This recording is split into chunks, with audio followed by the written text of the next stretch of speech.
खामोश वाकयात में नए आने वाले दोस्तों से गुजारिश है कि चैनल को ज़रूर सब्सक्राइब कर दें और बेल आइकन पर ज़रूर क्लिक करें ताकि हर नई आने वाली वीडियो का नोटिफिकेशन आपको बर वक्त मिल सके। तो चलते हैं आज के एपिसोड की जानिब। तो तुम अपने भाई के पास रहती हो। माँ बाप वो दोनों पास पास ही नीम दराज थीं। बहुत अरसे बाद इस घर में उनके अलावा यूं किसी और औरत का वजूद मौजूद था। उन्हें बेहद भला लगा। वो उसी के साथ वहीं लेट गई। जी, कोई भी नहीं है, बस भाई है, मायशा ने मुख्तसर सा जवाब दिया। Aunty, I am so sorry, मैंने आपको देखकर यूं चीख मार दी। इतनी प्यारी सी हैं आप। वो अभी तक शर्मिंदा सी थी। अरे बस भी करो अब, क्या नाक से लकीरें खींचोगी। मैंने मान ली तुम्हारी माफी। और ये आंटी शांटी मुझे मत कहो, बस अम्मा कहो। अब की बार मसनूई आंखें दिखाई। अम्मा। उनकी बात पर अटक अटक कर उसने बमुश्किल अम्मा कहा। हाँ ना, फरजाद के सभी करीबी दोस्त मुझे अम्मा कहते हैं और तुम भी बहुत करीबी बन गई हो, तो फिर ये तकल्लुफ कैसा। वो मुस्कुराते हुए उसके चेहरे को थाम कर बोली। Thank you. मायशा झिझकते उनसे लिपट गई। कितनी अच्छी माँ थी वो। कुछ औरतों से सभी के लिए ममता झलकती है, वो चाहे उनकी औलाद हो या किसी और की। ऐसी औरतें सभी के लिए माँ का सा दर्जा रखती हैं। सालेहा भी उन्हीं में से एक थीं। आपके बच्चे बहुत लकी हैं, वो उनके मेहरबान लम्स पर आंखें बंद करते हुए बोली। अरे अब तो तुम भी मेरी बेटियों जैसी हो। वो उसके लहजे की महरूमी पर तकलीफ से बोली। आप सो जाएं, थकी हुई आई होंगी और मैंने आपको बातों में लगाया हुआ है। सुबह ढेर सारी बातें करेंगे। तेजी से उठकर बैठते, उन पर कंफर्टर ठीक करते वो फिक्रमंद लहजे में बोली। हाय मैं सदके, क्यों नहीं, तुम भी सो जाओ। वो मोहब्बत से उसका चेहरा थामकर पेशानी पर बोसा देकर लेट गई। मायशा पेशानी पर जागने वाले उस लम्स पर चंद मिनट तो अपनी जगह से हिल ही नहीं सकी। अपनी माँ ने तो कभी गले से भी मोहब्बत से नहीं लगाया था। ये कैसी मेहरबान खातून थी जो उसे माँ जैसी मोहब्बत चंद मिनटों में दे गई। नम आंखों से उठकर लाइट ऑफ करके वो बेड के दूसरी जानिब आकर लेट गई। सालेहा करवट लेकर सो भी चुकी थी, यकीनन थकी हुई थी। मायशा का ख्याल करके जाग रही थी। अब समझ आया आप यूं मेहरबान से क्यों हैं। ऐसी माँ ने जब तरबियत मर्द की हो, वो औरत को कैसे इज्जत ना दे। अपनी सोचों से उलझती वो सो चुकी थी। सुबह जिस लम्हे उसकी आंख खुली, चंद पल उसे समझ नहीं आई वो कहाँ है। ये उसके अपार्टमेंट का रूम तो नहीं था। झटके से उठी, बेड के दूसरी जानब देखते रात के सभी वाकयात जहन में जागे। अम्मा तो इस वक्त नहीं थी, मगर बाहर से बातों की आवाज आ रही थी। वो बेड से उतरकर कंफर्टर ठीक करके वॉशरूम में फ्रेश होने गई। वहां से निकलकर बालों को पोनी से आजाद किया, फिर दोबारा से हाई पोनी बनाई। अपने कपड़ों को हाथ से दुरुस्त किया। लाइट ब्राउन खद्दर के प्लेन सूट पर प्रिंटेड स्टॉलर ले रखा था। उस पर ब्लैक शर्ट पहन रखी थी। दरवाजा खोलकर राहदारी से गुजरकर जो ही लाउंज में आई, अम्मा के साथ फरजाद भी बैठा नजर आया। शायद वो सुबह जल्दी पहुंच गया था। मायशा की नजर बेख्तियार घड़ी की जानिब गई, जहां सुबह के 10:30 बज रहे थे। वो दोनों कोई बात करते मुस्कुरा रहे थे। मायशा को समझ नहीं आई कि आगे बढ़े या यहीं रुके। अरे आओ ना बेटा। बात करते एकदम सालेहा की निगाह उस पर पड़ी। फरजाद ने भी झटके से सर उठाकर उसकी जानिब देखा। आंखों में कुछ खास चमक उभरी। वो सलाम करती झिझक कर उनके करीब रखे सिंगल सोफे पर बैठी। ठीक से नींद आ गई थी? उनके सवाल पर वो हौले से सर हिला गई। एक बाजू सोफे की पुश्त पर रखे वो गहरी नजरों से मायशा को देख रहा था। दोस्ती हो गई आप दोनों की? मुस्कुराती नजरों से उसे देखते सवाल उसने सालेहा से किया। अरे ऐसी वैसी, ये तो मेरी बेटी बन गई है। उन्होंने मोहब्बत से मायशा को देखा। आप हैं ही इतनी अच्छी, आपसे दोस्ती कैसे ना होती। वो साफ गोई से मुस्कुरा कर कहती किसी के दिल के तार छेड़ गई। घर कैसा लगा? फरजाद की सवालिया नजरें खुद पर महसूस की। बहुत अच्छा, घरों को ऐसा ही होना चाहिए। मकान तो सभी के पास होते हैं, मगर घर किसी किसी के पास होता है। उसकी बात पर सालेहा ने अफसरदा सी नजर उस पर डाली। नाश्ता क्या करोगी? उनके सवाल पर वो कंधे उचका गई। एग और स्लाइस, उसने सादगी से बताया। मैं शबाना से कहती हूँ। वो अपनी जगह से उठकर किचन की जानिब बढ़ी। आप कब आए? सालेहा के उठते ही उसने सवाल किया। सुबह 7 बजे की फ्लाइट से। फरजाद की नजरों का रुख वो काफी देर से खुद पर महसूस कर रही थी। अब आप बताएंगे कि आपने मुझे यहाँ आने का क्यों कहा? वो कल से जिस बात को लेकर परेशान थी आखिर कह ही दी। क्या तुम्हें यहाँ आना अच्छा नहीं लगा? फिर से कोई खातिर खा जवाब नहीं दिया, बल्कि सवाल को कहीं से कहीं ले गया। ऐसी बात नहीं, लेकिन आपने कभी यूं आने को कहा नहीं। वो उलझ रही थी और वो उसे मजीद उलझा रहा था। अब जब कह दिया तो तुमने उसे मसला फीसा गौरस बना लिया है। वो मसनूई गुस्से से उसे देखकर बोला, मुझे आपसे एक बात करनी है। वो समझ गई कि वो बताना नहीं चाहता। वो अब जितनी मर्जी कोशिशें करे, वो बात कहीं से कहीं ले जाएगा मगर असल बात नहीं बताएगा। बोलो। उसकी इजाजत पर उसने परेशानी से उंगलियां मरोड़ी। भाई कह रहे हैं कि इस वीकेंड पर जिशान के घर वाले छोटी सी रस्म करना चाहते हैं, मगर मैं चाहती हूँ कि इस सब से पहले मैं जिशान को अपने माजी के बारे में सब बताऊं, उसे निकाह का भी बताऊं और अपनी गलतियों का भी। उसकी बात पर फरजाद के माथे पर शिकने नमूदार हुई। तुमने जवाब से पूछा? उसकी बात पर मायशा ने नफी में सर हिलाया। मेरे ख्याल में तो डिस्कस करना बेहतर है, ताकि बाद में वो कोई बात ना करे। अगर तो वो अच्छा इंसान हुआ तो किसी भी बात से उसे कोई मसला नहीं होना चाहिए। फरजाद की बात पर उसने इस बात में सर हिलाया। इतने में मुलाजमा उसके लिए नाश्ता लगा चुकी थी। आ जाओ बेटा। सालेहा ने उसे डाइनिंग की जानिब आने का इशारा किया। मैं नाश्ता करके अपार्टमेंट चली जाऊंगी, शाम को रिकॉर्डिंग के लिए जाना है साले के साथ। मायशा अपनी जगह से उठते हुए उसे मुखातिब करके बोली, ओके। फरजाद ने सर हिलाकर गोया इजाजत दी। रात में वो जल्दी घर आ गया। माँ के साथ बैठकर बहुत सी बातें करने का दिल कर रहा था। कमरे में दाखिल होते न जाने क्या सोचकर मायशा को मैसेज किया। मेरे रूम को देखा? अपने कमरे में उसे मायशा का एहसास बड़ी शिद्दत से इस वक्त महसूस हुआ। जी बहुत खूबसूरत और डिसेंट सा है, आपकी तरह। उसका मैसेज पढ़कर वो मुस्कुराया। ऐसे लगा वो अभी भी यहीं कहीं है। मुझे आपके रूम में मौजूद ग्लास वाल बहुत पसंद आई है। बहुत ही आइडियल सा बनाया है आपने, खास तौर पर वहाँ जो बैठने की जगह और फिर लॉन का व्यू है। It's amazing. फरजाद उसका मैसेज पढ़ता आहिस्ता से चलता ग्लास वाल के करीब आया। पर्दे पीछे करके लॉन का व्यू देखा। उसे भी ये जगह बेहद पसंद थी। न जाने कितनी बार वहां बैठकर चाय काफी पीते कितनी ही धुनें बनाई थीं। बस आपके रूम में एक कमी है। उसका अगला मैसेज पढ़कर वो चौंका। किस चीज की? वहीं बैठकर मैसेज टाइप किया। आपकी शख्सियत का हर रंग इस कमरे में नजर आता है, सिवाय एक म्यूजिशियन के। कोई तस्वीर, कोई इंस्ट्रूमेंट कुछ होना चाहिए। आपके रूम में जो साइड टेबल के साथ कॉर्नर वॉल है, वहां अगर एक गिटार रखा हो फिर परफेक्ट लगे। उसकी बात पर फरजाद ने गर्दन मोड़कर उसकी कॉर्नर की जानिब देखा। कम आर्टिस्टिक वही भी नहीं थी। वहीद, मेरा गिटार घर भिजवा देना। फोन करके स्टूडियो में मौजूद एक लड़के को हुक्म सादर किया। सर अभी? वो हैरान हुआ कि अभी तो सर वापस गए थे। हाँ अभी, और उसकी जगह कल कोई और गिटार मैं स्टूडियो के लिए ले लूंगा। वो गिटार अब घर पर ही रहेगा। वो उसका वही पसंदीदा गिटार था जिस पर मायशा ने गिटार बजाना सीखा था। कपड़े बदलकर वो सालेहा बेगम के कमरे में आया। क्या हुआ? आप ऐसे क्यों लेटी हैं? उन्हें बिस्तर में नीम दराज देखकर वो कुछ परेशान हुआ। बस ऐसे ही थकावट सी हो रही थी। इतने दिन सकीना के बेटे के साथ रातों को जागी तो बस थकावट हो गई। उसकी दोनों बहनें मुख्तलिफ मुल्कों में रहती थीं। हुस्ना शादी होकर इटली गई थी, जबकि सकीना शादी होकर कनाडा। वो खुद तो कम, हाँ, मगर सालेहा को अक्सर उनके पास भेज देता था। साल में एक बार वो भी आ जाती थी। और अभी आपको मेरे बच्चों को खिलाने की ख्वाहिश है? उनके पास बैठते वो शरीर अंदाज में बोला। हाँ तो क्या हुआ? असल से सूद प्यारा होता है, देखना मैं थकूंगी नहीं। वो उसे आंखें निकाल कर बोली। मायशा अच्छी बच्ची है। कब से दिल में पिनपने वाले ख्याल को वो बस ऐसे ही अल्फाज दे सकती थी। जी बच्ची है। वो उनके अंदाज को समझते हंस पड़ा। अब इतनी भी बच्ची नहीं, वो मुंह बना गई। बस बच्ची की मंगनी है इस वीकेंड। उसके इतला देने पर उन्होंने अफसोस भरी नजरों से उसे देखा। बस अब अच्छी लड़कियों की शादी हो जाएगी, तुम ऐसे ही बैठे रहना। उनके लताड़ने पर वो कह कहा लगा के हंसा। हो जाएगी अम्मा, आपको क्या टेंशन है? वो उन्हें इस मौजू से हटाना चाहता था। अब कब होगी? वो तो जैसे अभी करवाने पर तुली। सवाल जवाब खोल कर बैठ गई। जब लड़की मिलेगी।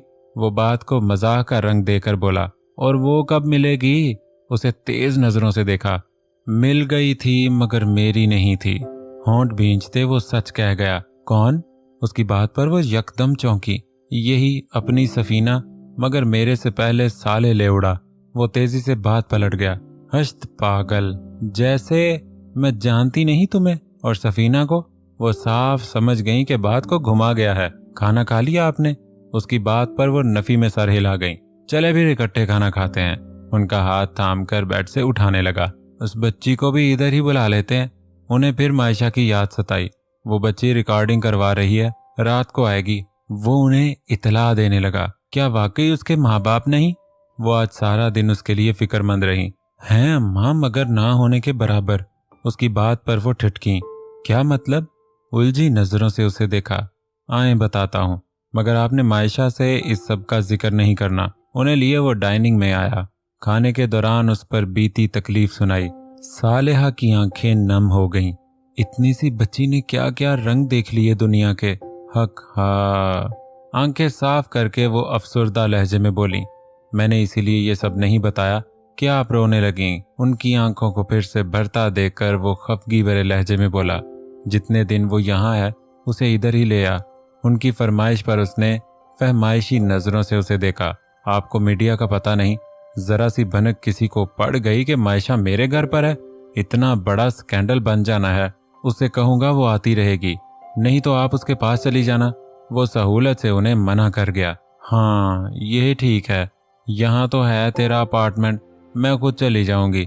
उन्हें मशवरा पसंद आया। चंद दिन सुकून से गुजरे। उन्हीं दिनों सालेहा और मायशा की खूब दोस्ती हो गई। सालेहा और रिमशा के साथ वो मिना के घर भी हो आई और भाई की बात भी पक्की कर दी। वापसी पर सालेहा के साथ वो फरजाद के घर ही आ गई। आज मैं बहुत खुश हूँ अम्मा, वो उनसे लिपट कर अपनी खुशी का इजहार कर रही थी। माशाअल्लाह, अल्लाह हमेशा खुश रखे। मोहब्बत से उसके माथे पर प्यार किया। मैं आज कुछ बना लूं हम तीनों के लिए? उनके करीब बैठी वो उनसे इजाजत लेते हुए बोली, मैं सदके मेरा बच्चा 100 बार बनाओ। आओ दोनों माँ बेटी किचन में चलते हैं। वो उसका हाथ थामे किचन में आ गई। लो भी शबाना, आज मेरी बेटी कुछ बनाना चाहती है। मुलाजमा भी मायशा से किसी हद तक मानूस हो गई थी। मुस्कुराते हुए साइड पर हुई। आज का डिनर मेरी तरफ से, वो शाहाना अंदाज में बोली। क्या बनाएगी मैम? शबाना उसे असिस्ट करने के लिए तैयार खड़ी थी। सालेहा वहीं मौजूद टेबल के गिर्द रखी कुर्सियों में से एक पर बैठी मोहब्बत भरी नजरों से उसे देख रही थी। आपको क्या पसंद है अम्मा? उसने मुड़कर सालेहा से पूछा। जो मेरी बेटी बना देगी मैं खा लूंगी। तुम्हें कुकिंग आती है क्या? उनका शीरनी लहजा उसे बेहद पसंद था। बहुत अच्छी, लेकिन मैं ज्यादा किसी को बताती नहीं, वो सरगोशी नुमा अंदाज में बोली। चलो हम चिकन पाइनएप्पल और पालक कोफ्ते बनाते हैं। पालक है? तेजी से सोचते शबाना से पूछा। उसने इस बात में सर हिलाया। हम पालक को काट कर फ्रीज कर लेते हैं, तो फ्रीजर में है और बाकी भी चीजें मौजूद हैं। उसने मायशा की मुश्किल हल की। गुड हो गया। शबाना ने सब चीजें निकाल कर उसके सामने रखी। सालेहा वाकई हैरान हुई कि बहुत माहिराना तरीके से सब पिका रही थी, साथ साथ सफाई का पूरा ख्याल भी रख रही थी। कुछ भी काट कर फौरन से जगह साफ करती। वहां अमेरिका में तो सभी खुद बनाना होता है। मैं अपने और जेम के लिए खुद बनाती थी। इतने पैसे नहीं होते थे कि हर वक्त बाहर से खाते। फिर मैं थोड़ा हाइजीन कॉन्शियस हूँ, तो इसीलिए मैं अपने और जेम के लिए सब खुद ही बनाती थी। तब से ही मेरी कुकिंग बहुत अच्छी हो गई। फिर हर वीकेंड जेम को गेट टुगेदर का शौक था, तो बस उसके फ्रेंड्स के लिए भी बनाती थी। वो अपनी रवानी में बोलती गई, फिर एकदम याद आने पर खामोश हुई कि सालेहा को जेम का क्या पता। जेम मेरा बहुत अच्छा दोस्त और भाइयों की तरह था। जब जवाद भाई किसी और स्टेट में थे तब मैं उसी के पास रहती थी, मगर कोई गलत बात नहीं थी। उसे एकदम ख्याल आया कि सालेहा क्या सोचेंगी कि वो किस किस्म की लड़की है। जल्दी से वजाहत दी। कोई बात नहीं, मैं समझ गई हूँ। ठोड़ी के नीचे हाथ टिकाए वो मुस्कुराती नजरों से उसे देखकर बोली, मुझे अंदाजा है तुम अच्छी बच्ची हो। उनकी तसल्ली आमेज तारीफ पर वो हौले से मुस्कुराई। कल की तरह आज भी फरजाद जल्दी घर आ गया, मगर लाउंज में दाखिल होते ही माँ की आवाज के साथ किसी और की भी आवाज उसे खुशगवार हैरत में मुब्तला कर गई। आजकल वो साले के साथ उसका कोई प्रोजेक्ट कर रही थी, लिहाजा एक ड्राइवर और गाड़ी उसने मुस्तकिल उसके लिए मुख्तस कर दी थी। फरजाद से इस दिन के बाद से उसकी मुलाकात नहीं हुई थी। बस मैसेज या फोन पर ही वो हाल अहवाल पूछ लेता। इस वक्त उसे अपने घर में यूं इस्तेहकाक से किचन में मौजूद महसूस करके दिल की हालत कुछ और ही हुई। आहिस्ता से चलता वो किचन के दरवाजे पर रुका, जहां से चूल्हे के आगे वो खड़ी साफ नजर आ रही थी। हाथों के साथ साथ जुबान भी उसी तेजी से चल रही थी। वो मुस्कुराया, अस्सलामुअलैकुम। उसके खामोश होते ही उसने अपनी मौजूदगी का एहसास दिलाया। वालेकुम अस्सलाम। आजकल सूरज कहाँ से चढ़ रहा है?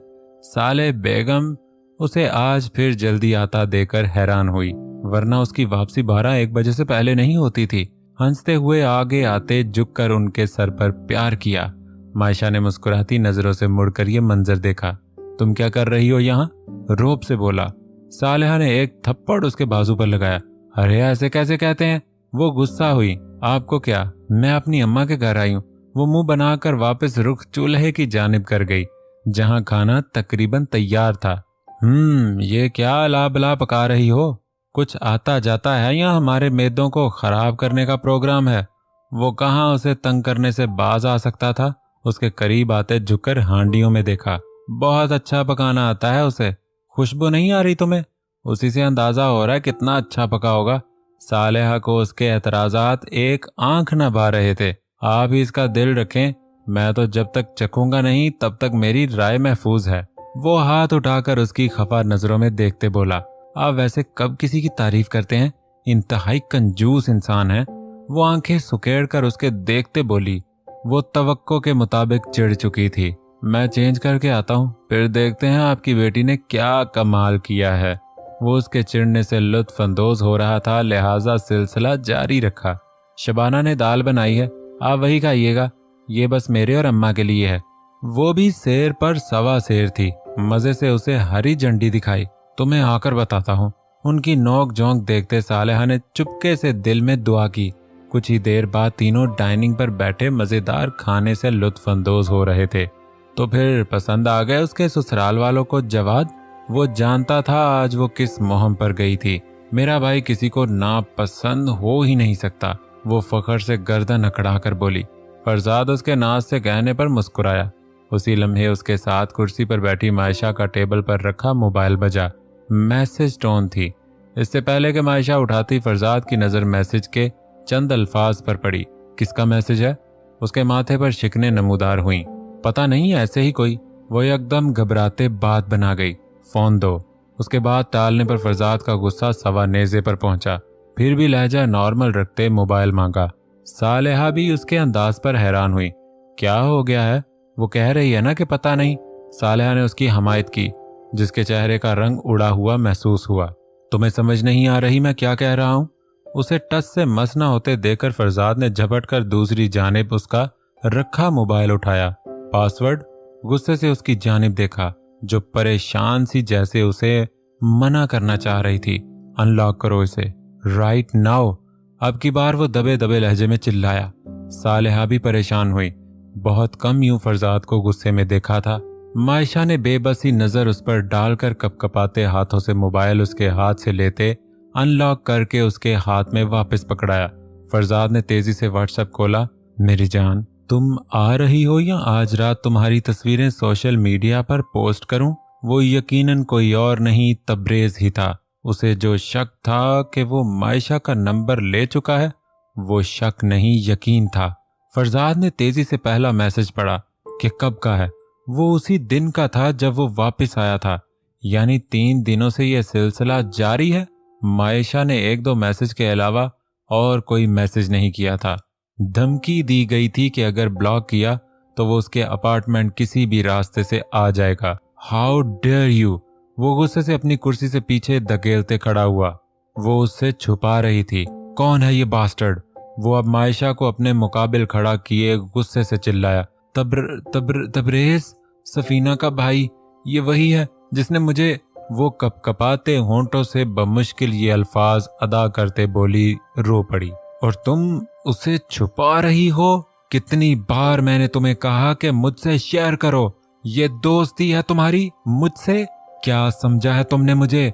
वो तुम तक आ जाता और कुछ गलत कर देता तो ठीक था। सालेहा भी कुर्सी से खड़ी मामला समझने की कोशिश कर रही थी। दिमाग है या नहीं? उसे रोता देखकर उसके माथे को ठोंकते वो बमुश्किल खुद पर काबू पा रहा था।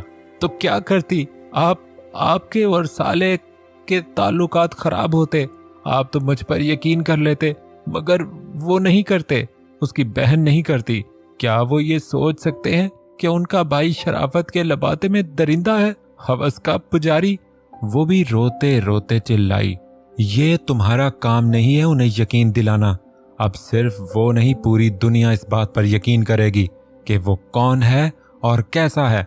कल तुम जिशान को जाकर अपना माजी बताओगी और उसके बाद हम मी टू की कंप्लेन चलाएंगे। उसके खिलाफ तुम्हें हरास करने का मुकदमा मैं करूंगा। उसकी बात पर वो रोना भूलकर हैरान नजरों से उसे देखने लगी। लेकिन मेरे पास तो उसके खिलाफ इन मैसेजेस के अलावा कोई सबूत नहीं, मैं कैसे उसे बेनकाब करूंगी? उसे समझ नहीं आई फरजाद कैसे ये सब कह रहा है। मेरे पास बहुत से सबूत हैं। जब अल्लाह ने किसी शख्स की असलियत खोलनी होती है, वो सब रास्ते खुद ब खुद हमवार कर देता है। तुम्हें मोहद ने कहा था ना कि अल्लाह तुम्हारी नीयत से भी वाकिफ है और उसकी नीयत से भी। मोहद मुझे उसी दिन सब बता चुका था जिस दिन तुमने उसे बताया था। मुझे सिर्फ ये अफसोस है कि तुमने मुझ पर यकीन नहीं किया और मुझसे ये सब छुपाया। उसकी नजरों में अफसोस था। कुछ मुझे भी बताओ, ये सब क्या हो रहा है? सालेहा उसे तहम्मुल से खड़ा देखकर बोली। फरजाद ने सब बातें उनके सामने खोल कर रखी। मेरी बच्ची, अल्लाह ऐसों को मारेगा, तुम परेशान ना हो, अल्लाह पर यकीन रखो। अगर फरजाद कह रहा है कि इसके पास सबूत हैं, तो मेरी जान ही मत करो और ऐसों को मंजरे आम पर लाओ। उसे खुद से भींचते सालेहा ने तसल्ली दी। मायशा ने एक नजर उसे देखकर सर इस बात में हिलाया।